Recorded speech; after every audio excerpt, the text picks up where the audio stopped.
Welcome to episode 47 of How to Run a Successful Business and Still Have a Life. My name is Stacey Morgan, and today's episode is brought to you by my Big Mistakes workshop.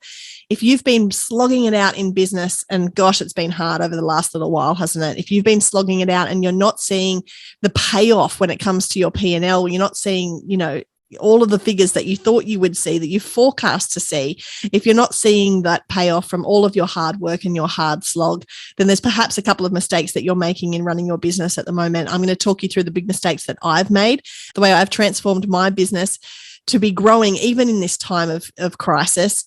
And if you want to learn how to do that as well, you can join us. You can register now at simplystacymorgan.com. Today, we're talking about something that I'm terrible at. Yes, full confession. Absolute hands in the air. I'm not very good at this. And that's why I thought I would talk about it, because I feel like I'm not the only one. I feel like I'm just one of many in this boat. And I also want to give myself a little bit of grace and to do that publicly as well, because what I'm talking about is LinkedIn. Now, when it comes to Facebook, got it. When it comes to Instagram, down for it. When it comes to TikTok, no idea. And when it comes to LinkedIn, I know what to do. I just don't necessarily make the time and prioritize doing it. And perhaps you're the same. Perhaps social media in general is something that kind of just eludes you, something that you get really excited and get revved up and motivated and perhaps do a little bit of, and then you kind of run out of time and it becomes the last thing on the priority list. Perhaps it's something that you hear all the time that you should be doing, but perhaps you don't, get around to doing it. That's a really familiar story. And I want you to know that you are not alone. And when it comes to my Facebook and Instagram posts, I'm really, really diligent. And it's because they're platforms that I use all the time and I'm constantly engaging with. But when it comes to LinkedIn, I know that that's a really important channel in terms of my business and my personal brand that I should be using, and that I'm not. And so I wanted to talk you through the things that I'm going to be doing as kind of like a public accountability session here, the things that I'm going to be doing to step up my game when it comes to LinkedIn, because for so long, my LinkedIn has been neglected. And this might, for you, this might also be the case. It might be LinkedIn that you are thinking of when we're talking about things that have been neglected, or it could be for you, it could be Instagram. It could be that you love Facebook, you're on Facebook all the time, and Instagram is kind of a bit too much. And that's okay. I want to start by saying that you cannot be everything to everyone. You cannot be on every single platform and keeping up to date with every single platform and doing the latest, greatest thing on every single platform. And that is okay. Nobody expects you to. And if you think you're going to be doing that, then you're probably going to be running yourself ragged, doing a whole lot of work that's really not going to pay off, and that you're not going to see the return of investment on. So please cut yourself some slack and know that it's okay to channel your energy and your focus into one or two of these channels. And the way you figure out where you're going to channel that is going to be where your target market is. So if you are going to be spending a lot of time selling your product and service to, the over 60s female, then spending a lot of time and energy on your TikTok strategy is not going to pay off for you. There's going to be a mismatch there. I don't know many over 60-year-old females who are TikTok stars. They might be out there, but I'm not aware of many of them. So it's really important to be able to focus that energy and that time in on something that is important, that's going to drive your business forward, but also knowing exactly where your target market is so that you can make that choice really wisely and really strategically too. So if you've figured out, like I have, that it's important for you to be on LinkedIn or whatever, insert any platform here that you want to work on from this point forward, then you need to really think about the way in which you're going to do that. And so the things that I'm going to do when it comes to my LinkedIn profile is, and my LinkedIn engagement and the amount of action that I'm taking on LinkedIn, is I'm going to start small. So I'm not going to try and, as of tomorrow, spend 3 hours a day on LinkedIn. Nobody's got that kind of time. And I don't have that kind of interest, to tell you the truth. I don't know what I would do all that time. Perhaps I'd find out something new. So I'm just going to think about it in terms of baby steps. So I'm going to do 10 minutes 3 times a week. And that's what I'm going to kind of invest in. I've put it in my diary. It's got a timer on it. So the timer's going to, give me a reminder. And my phone's going to go ding, and I'm going to, open up my laptop and jump in on LinkedIn. I much prefer LinkedIn on the desktop than on my phone. Is anyone else the same? I know there's different functionalities for different platforms, but it's really, I find that I'm so much more focused. If I come down and do it on my laptop, it feels like work. So I'm going to, as I said, commit to 10 minutes a day, 3 days a week to be on LinkedIn. And what I'm going to start with is checking out what is there of me already that exists. So perhaps my profile needs a little bit of a zhuzh. Perhaps my photos need updating. Perhaps there are things on there that are out of date. And without even looking at it, I'm sure that that's exactly the case. And so I encourage you to think about that for yourself as well. Are there places online, and it might not be LinkedIn, but there might be profiles that you've set up a little while ago that are completely out of date, that don't work anymore? And if there are, isn't it time for you to set, a timer in your calendar to get a little reminder to do yourself a little zhuzh?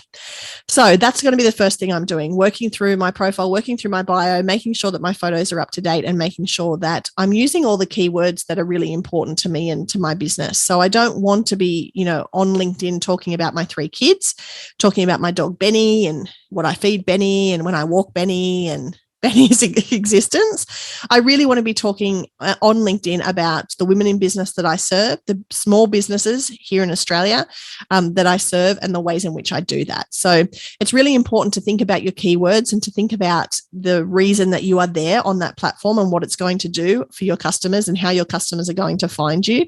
And then to make sure that that is what you're communicating on the channel. That's a really good place to start. Then I'm going to start by making sure that the people that I'm following are people that are also, linked in with the things that I'm trying to do on LinkedIn. So see what I did there?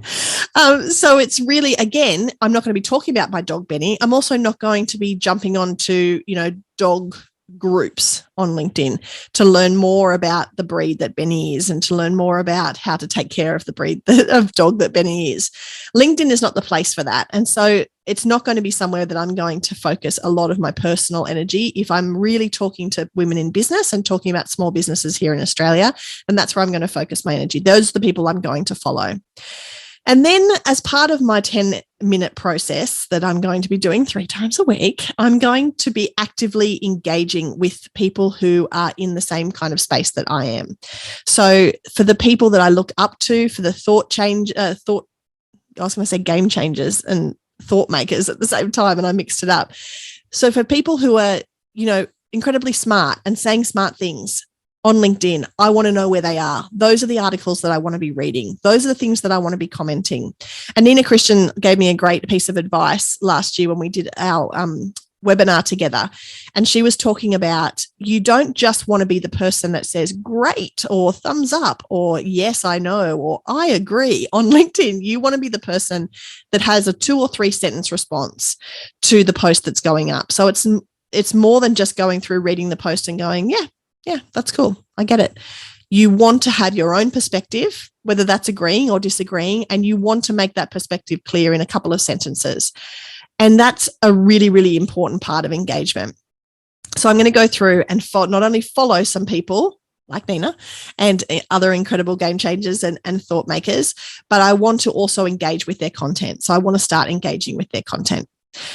So once I've done that, then I'm going to think about, okay, what content do I have? What thoughts do I have that I want to share that I can then start posting on LinkedIn? And so for me, this podcast is a great example of something that I can share on LinkedIn that I haven't been sharing as much as I would like, because it's this kind of content that is free and accessible and that I want to get out to my followers on LinkedIn. So thinking about sharing the podcast, thinking about sharing videos from my YouTube channel, thinking about blog posts that are primarily going out to my email subscriber list and that are going to be, on my website, but thinking about, okay, is this something that could be relevant for a LinkedIn article? Is this something that I could share on LinkedIn that other people would gain something from?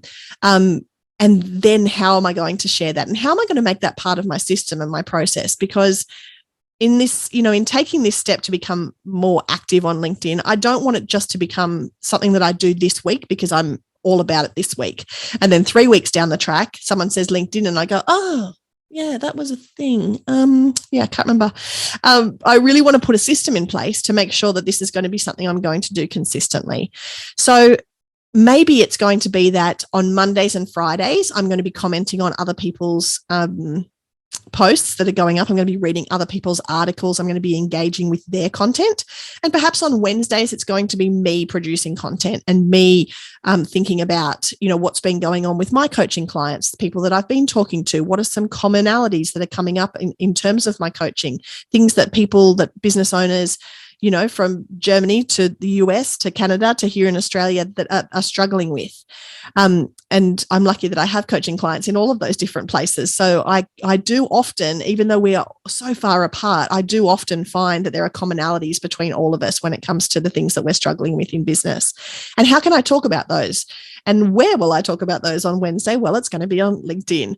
So that's kind of my strategy that I've put together for myself, and that I'm hoping that you can help hold me accountable for. But I want you to also think about, okay, where is somewhere that you've been failing to show up that you would like to show up more? And what is the strategy that you can put together for yourself that will get you engaging more with a platform that is going to help you grow your business? Now, it doesn't have to be LinkedIn. As I said, it could be something else. If you want to get yourself on TikTok, then there are a whole lot of things that you could be doing to make yourself well known on that platform. I know that Clubhouse is not as popular as it was before, but there are still a lot of people doing incredible things. Whenever I tune in on Clubhouse, I always learn something new. So have a think about the platforms that are out there where your audience is, and figure out whether or not it's something that you would like to invest your time and energy into showing up more on those platforms. And then figure out how it is that you're going to go about that, because it's only going to stick if you have a system that goes with it. So I encourage you to create your own system. You can copy mine, that's totally fine. And I also want you to jump on LinkedIn, engage with my content, and then hold me accountable, make sure that I'm actually doing what I said that I'm going to do. And now that it's out there, then hopefully that will happen. Today's episode is not only brought to you by me and my own self-development and personal development, but it's also brought to you by my Big Mistakes workshop, which is happening on the 8th of March. I'd really love you to join us, especially if you're a small business owner who's been slogging away, working really hard, and you're not seeing the financial payoff that you thought you were going to see by the time we got to this point of the year. And you really want to make sure that as we head into the end of the financial year, your business is going to finish strong. I encourage you to join me. You can register now at simplystacymorgan.com. And thank you so much for joining me for this episode. It was a different one, I know. If you enjoyed it, then I want you to take a photo with your phone, stick it on your Insta story, and tag me. I'm at simplystacymorgan on Instagram, or you can always reach out to me at hello@simplystacymorgan.com. Thank you so much for listening, and I'll talk to you next week.